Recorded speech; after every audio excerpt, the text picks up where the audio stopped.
film, and he's traveling to the Toronto Animated Images Society to premiere his latest film, The Yarwood Trail. Next we have Amanda Forbes and Wendy Tilby, who you see sitting beside me here. Amanda Forbes and Wendy Tilby are a strong creative force to be reckoned with. After attending separate universities for the first part of their career, they teamed up together after meeting at the Emily Carr Institute and have been making animations ever since. Wendy's first film, Strings, won many international awards, including an Academy Award nomination and a Genie Award. Their 1999 release, When the Day Breaks, was awarded the Palme d'Or for Best Short Film at the Cannes International Film Festival and the Grand Prix and Critics Prize at Annecy International Film Festival. Wendy and Amanda are currently working on another short film with the NFB, and it's called Wildlife. And they also occasionally work for Acme Films.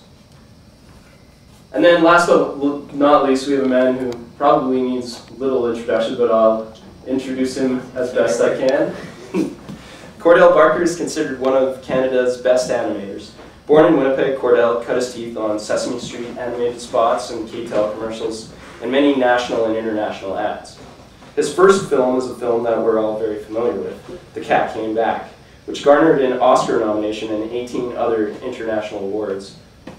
A film that was shot on the very animation stand that now resides at Quick Draw.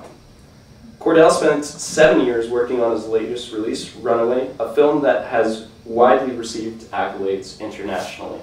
So, without further ado, let's get started. I'm going to, for the panel discussion, I'll get the panel rolling, and then after a while we're going to turn to the audience and we're going to allow you guys to ask some questions. And again, the discussion topic is the relation of commercial work to independent work and how it relates to narrative forms versus non-narrative forms. So, question one, I'm going to ask the obvious question for you guys. How does animation work? I'm just kidding. Scary. In a free market system devoid of any governmental support, do you believe that non-traditional forms of animation would still exist, and how important is it to publicly fund forms of animation that might not be seen as commercially viable? And I think I'm just going to randomly pick one of you guys or unless one of you guys wants to start. Who wants to start? You pick your target. All right. I'm going to start with Richard. Yeah, I believe that it still would exist even if there's no funding, because it does exist already with people who are working on films with no funding. And yeah, people are feeling strong, expressions towards the art form. They will make the art regardless of funding.